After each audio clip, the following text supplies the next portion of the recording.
everyone, and welcome to one of the most comprehensive videos on the new Bronco Raptor in all of YouTube. First off, I'd like to thank the fine folks at North Shore Auto Gallery for loaning me this car for an afternoon to review. I'm going to start us off by walking around the exterior of the car, starting with the front end. Starting at the bottom of the front bumper, you've got a couple of spots for some tow hooks right there, and then the further up you move on the bumper, you've got some tech. Above the factory rigid fog lights are your parking sensors, but the really cool tech comes in the form of a front-facing camera, and I'll be demonstrating the capabilities of this thing later in the video. Finishing out the grille area are your LED headlights with yellow DRLs. Moving to the hood, you'll see it's very aggressive with lots of cutouts and this massive bulge in the center. And speaking of cutouts, the front fenders have these massive gills on them as well. The front of the hood has a tie down on either side, and these things aren't just for looks either. These are rated for up to 150 pounds. The rear view mirrors are also located on the cowl at the back of the hood. That's very peculiar placement, but it does have a purpose. That's because you can lift up the doors off of the car entirely and run the car doorless, and you'll still have mirrors. There's a couple of cool things on the windshield. First is the Bronco logo etched at the bottom of the glass, and then up top you see this thing that says accessory ready. That is Ford's designated area for you to put on a light bar of your choosing. Moving now to the sides, this car is finished in the code orange package, so you get stripes at the back and also on the hood as we saw earlier. The black and multiple shades of gray on this graphics package really accentuate how wild this car really is. Continuing down the sides, at the bottom you have these rock sliders slash steps. They're heavily textured to prevent slipping in muddy shoes. And then up top, the roof. It's actually super cool because most of the roof panels are removable from this thing. Now, I only had this thing for an afternoon, so I wasn't able to fully take advantage of taking the roof off completely, but it is a really cool feature. And speaking of cool features, let's talk about the tires. They're huge, massive, 37-inch tall tires. The overall size on these things is 37 by 1250 R17s, some of the biggest ever fitted to a production car. And in order to prevent these massive tires from slinging mud, dirt, and rocks up the sides of the car, you have these massive fender flares. And here's my big old hand for reference. These things stick out like a solid 6 inches. The rear fender flares take it a step further by having this accessory-ready removable panel. Although I'm at a loss as to what you'd put on this, let me know if you know in the comments. The back of the Bronco Raptor has some cool features like blacked out Bronco badging and blacked out taillight surrounds. The rear view camera sticks out from the center of the massive spare tire on the back of this thing. I guess Ford didn't want to put it anywhere else on the back bumper. Opening this thing up, inside the back gate you have a couple of accessory-ready panels. Ford even marked the spots where you drill the holes. They obviously knew their owners were going to modify these things. Cargo capacity will be the same as the standard Bronco, which is actually quite a bit given the car's overall dimensions. And the trunk mat sports the iconic Bronco logo. We'll be seeing this a couple more times through the interior. But before we get to the interior, a few things to talk about. The first of which being it still has the old-fashioned keypad. This is in case you want to go hop in a lake or something and don't want to risk your keys getting wet or possibly lose them. Next, let's talk about the suspension because this is completely beefed up from the standard Bronco. You've got bigger, taller Fox shocks as well as a host of accommodating upgrades. Because of all of these upgrades, the new Bronco Raptor is able to have a much more sophisticated overall ride feel than the standard Bronco as well as a more comfortable one. And that comfort and feel is totally adjustable from inside the car, and I'll get to that in just a second. And under the hood, you have a 3-liter twin-turbo V6 pushing out just under 420 horsepower. That means this car can go from 0 to 60 in about 6 seconds over just about any terrain. All right, now moving into the Bronco Raptor, you'll see that the screens do a lot of different things. Depending on if you're getting in or out of the car, you'll have Raptor graphics and a bunch of other stuff both on the main display as well as the cluster. The front seats of the Bronco Raptor are heavily bolstered and are trimmed with orange stitching. The orange theme continues around the interior, like here and here and here and even here. Basically everything in the cabin has orange trim to accommodate it. As we move to the back, if we look up, you'll see the removable removable roof panels, and not really much else. Of course, that makes sense with the roof being removable. The back seats have the same orange accents and seat belts, but not as heavy of bolstering. The back of the center console features the window switches, a place to charge your phone, and a 110 outlet. The back of the front seats has netting and cages to keep things secure. There's that Bronco logo again, but this time it's in the back floor mat. Overall, the interior is made of nice materials, and there's even some really exotic materials like the use of carbon fiber in the front dash and the steering wheel. But now let's talk about this dial here, the GOAT mode, or go over any terrain. Let's take a look at what it does. It changes the drive modes from slippery, tow mode, sport, you've got normal, off-road, Baja, and even rock crawl. Now for an example, we're going to go into Baja mode here, and you can see the car automatically changes to four-wheel drive, and take a look at this. There's where that front camera comes into play, so you can see through the dirt on the trails. Additionally, that center screen has the ability to take a look at a various number of other metrics on the car, as well as adjusting interior things like your lighting and radio. On that note, the stereo in this thing is pretty good, all things considered. Below the infotainment screen, you have a wireless charger and your controls for heated steering wheel and heated seats. Above the infotainment screen, you have your hazards, your lockers for your front and rear diffs, and the ability to turn traction control off. And lastly, up top are all your auxiliary switches like you'd find in an F-150. Now let's get behind the wheel and see how it drives.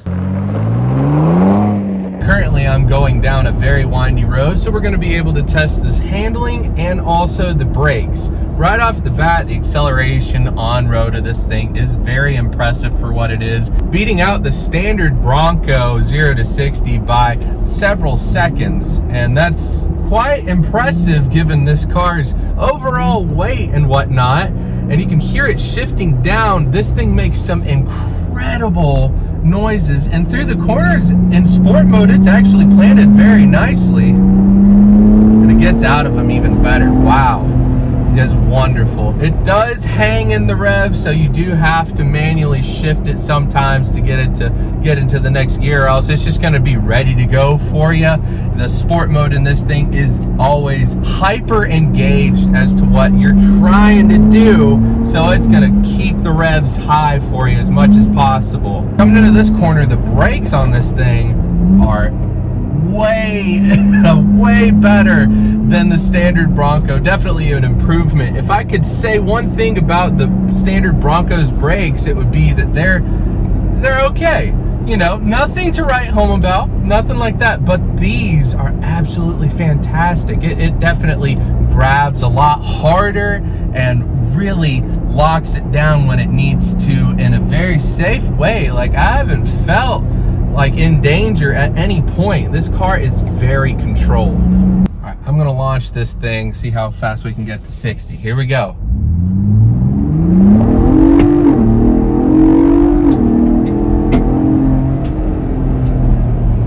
That was 60. Oh my gosh. That is fast. Holy cow. This thing has zero right to be that fast. This is a Bronco. This is a full-size SUV, and it does that. Okay, let's make some comparisons now that we're on the road here, okay?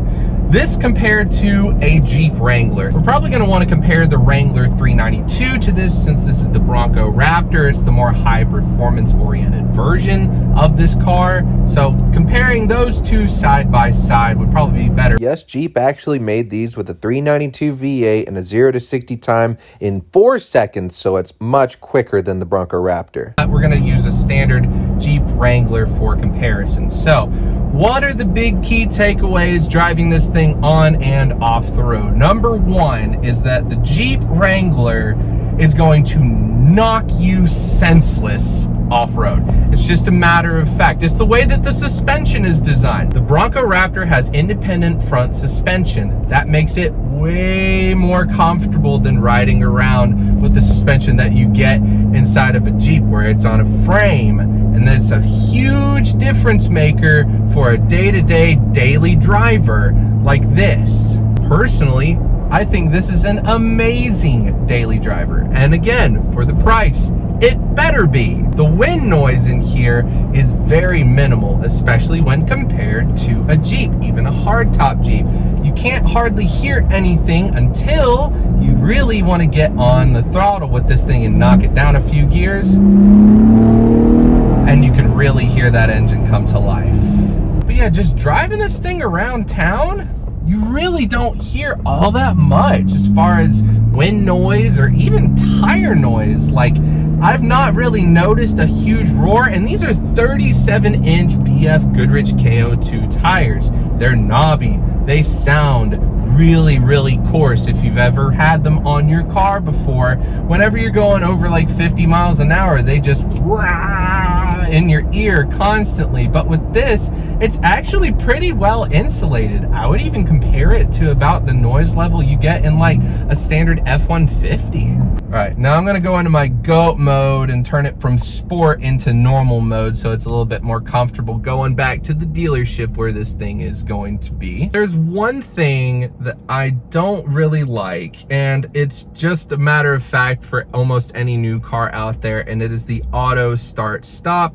There's normally a switch right here that you can turn off that feature so that you don't have the engine stopping and starting when you're in traffic.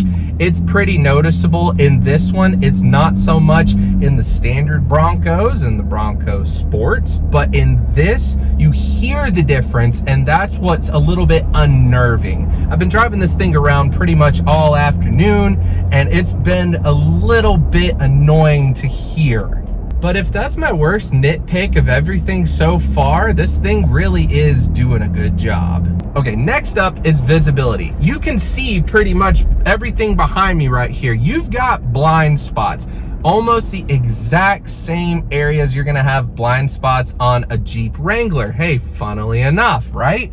But you've got these huge blind spots that are not only taken up by like the C-pillars, but also by the headrests. You can actually see that happening right here, and it's very limiting in the field of vision. Also, with this one, take a look at that. The spare tire is back there and it's up, and that's also something that will get in the way. Of course, you can take that off, but as it sits from the factory, that is a huge blind spot in the back, and I don't notice the smaller cars that are riding my tail up until they start flashing their lights at me or something like that. I couldn't even see that there was a Malibu behind me just now. That is how much of a blind spot that spare tire causes. So, in order to account for that, Ford has improved their camera system and given you not only a camera for the rear, but there's also one up front that engages in Baja mode, which is super nice on this huge display. So in case you ever were wondering, hey, is there something behind me? You can go through the menu and open up your cameras. Pretty cool feature. Now there's a Bronco in 2 lanes over from where I'm at right now, and they couldn't care less that we're right here. The Bronco wants to be a Jeep so bad, and you can tell that, but it's not. Jeep owners, if you're driving any Jeep, don't care what it is, year, make, model, more than likely the people next to you that also have a Jeep are gonna give you the Jeep wave, whatever. They're gonna notice you. In the Bronco Raptor, even in this bright orange color, does not get as much attention as I thought it would, which is incredible for a daily driver. If you can run around in one of these, like in this matte black color next to me, for instance, this thing would be totally stealth. It looks, apart from the fender flares and the bigger tires, like a normal Raptor. It's not until you get up close with it and you notice those features that you're like, oh, something's different here. I think that's great, and it allows it to blend in with traffic seamlessly. As crazy as the acceleration is with this thing, I have to say, it is very well balanced for an off-roader. It doesn't have a whole lot of body roll, and again, you don't feel every bump in the road like you do in a Wrangler. This thing makes an amazing daily driver, matter of fact. And here we are, just sitting, cruising through traffic. It's almost 5 o'clock on a Monday. Everybody's going home. This thing just eats it up. It can drive itself practically too. It's got cruise control that's radar adjustable, so it follows the car in front of you really, really well. I tried it out earlier. It works as intended. There's some buttons on the steering wheel I want to talk about though. One being the R button, which is like the race mode. It's actually a driver specified mode recall. And then you have an active exhaust button on there that makes it louder or quiets it down, which is nice. And then you have one for the suspension, which adjusts how soft or how stiff everything is. And some of that is already taken care of for you in the GOAT modes. Like for example, when you get into sport mode, it opens up the exhaust a little bit more and you hear that exhaust note accentuated as you go through the rev range. Whereas in normal driving mode, shuts it off, gets everything nice and cushy. It's really nice to drive around. The one thing that I do not like is it is wide. Those fender flares and bigger tires, this is not a small car. This is a wide, big car. And because it has those fender flares and whatnot, it is just even bigger. So driving it through traffic in really tight areas is pretty much my only gripe. It's almost like driving, not necessarily a dually, but a full-size F-Series truck. Yeah, it's about that wide, I'm pretty sure. I'll have to look up the exact numbers, but it feels like it. All in all though, with the amount of space that you get in here, I really like this thing a lot, and I can see this actually being used as a daily driver and not just a Baja monster.